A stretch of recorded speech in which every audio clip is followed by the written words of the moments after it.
I think it's so much more healthy for the game. So I was really, really happy that we got to give this a try. With that said, he opted to go first and built a board. I then set 5 and used Crackdown. Then I took the game when I realized that Moon Mirror Shield, its burn effect is mandatory, so all I had to do was compulse the Dyna, burn for 500, and I took game 3. And this was honestly probably my favorite match since returning to the game. Such a pleasure on just all fronts. You good? I think they should.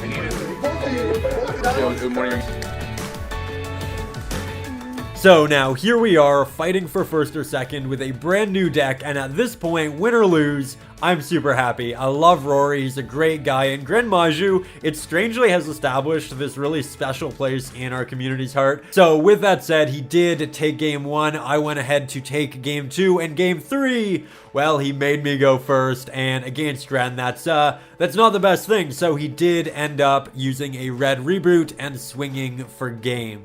I was actually super happy for Rory. Again, he's a great guy. He definitely deserved it. And I actually did so much better than what I expected with the Cyber Dragon deck. So all in all, fantastic tournament. But we were far from finished tonight because it was only 11 o'clock and we had some revisions to make. Not revisions to decks, but to Mario's first YouTube video. As I noted in the previous episode, Mario actually picked up a bunch of camera gear, and I've essentially been teaching him everything that I learned in film school over the last month. So it's been really fun just kind of diving into it, and now we found ourselves at 1 a.m. reviewing and making notes for his first video. Which I might add is absolutely fantastic. I actually got a little emotional watching the beginning of it, and you guys, you are going to love it. It is done in the same vlog style that I make these videos, and you will literally get to see him build this shop and his dreams. The link to his initial video will be both in the description and up over on my Twitter, so go give him a like, leave him a comment, and help him get his first video out there in the same way you did with me and mine. He truly deserves it. Now, I do want to kind of stop here and just for a moment note that you guys, you have the power, and you have used the power to really help, to make this what it is, to make this really something special.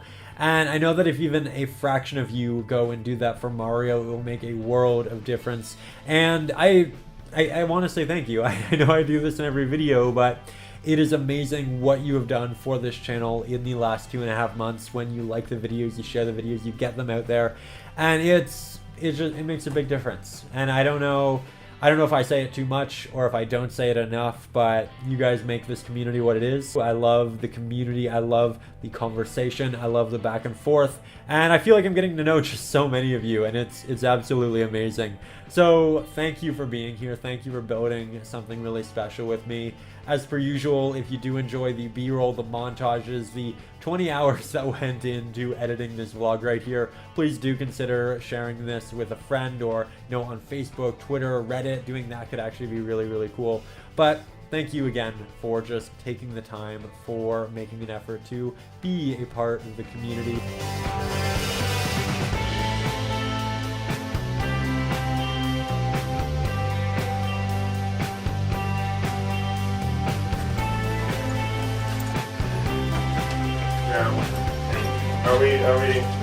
Am I leaving it open for you?